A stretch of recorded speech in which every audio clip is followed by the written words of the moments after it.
So as from the last video where I laid the deck, if you remember, I basically laid them full length and then staggered the joints and left them flying over the edge of the framework. So the idea being I was going to do one straight cut all along the finished edge using the new track saw, and hopefully that will provide a nice straight neat edge rather than trying to cut all these individually to length, because what will happen is you'll just end up with a very staggered joint all the way along. So I thought this was probably the best method of doing it. So all I'm going to do now is project a line. I've got to be a little bit careful because I don't know how straight the timber is underneath.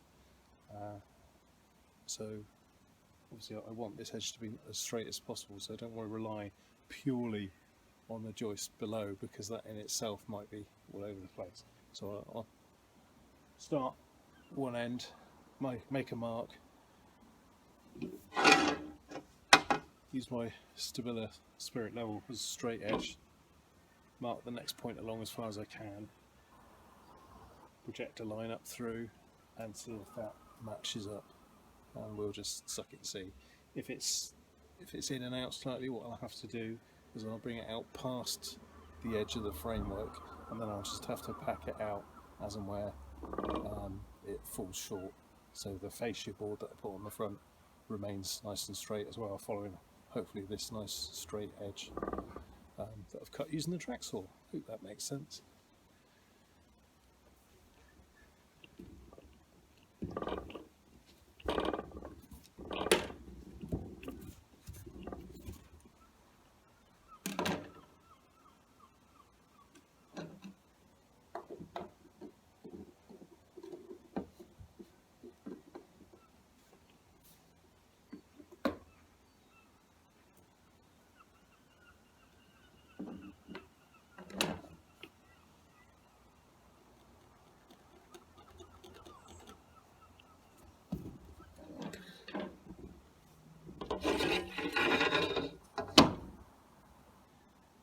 That's my first point. Ooh. I'll go over as far as I can with my straight edge, and then I'll project another line here.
Really?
Okay, so I've ummed and ahed as to what to do, but basically I'm not quite right on my calcs, or I didn't allow enough clearance. So basically that was meant to slide underneath the sill. As if you can make that out, it doesn't quite work. And it certainly doesn't work because of this great big step that I have here. I was thinking about cutting out the decking board so it went around, but I'd much rather if the decking board went underneath. So I think what I'm going to do is I'm going to use the angle grinder with a sounding disc. I'm just going to dress this down and see if I can get it to fit underneath,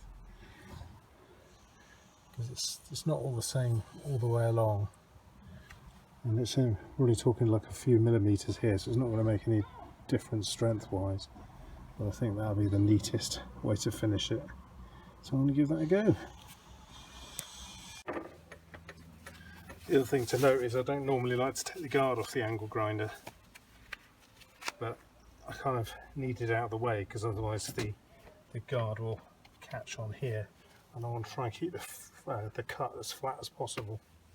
So I'm going to use gloves.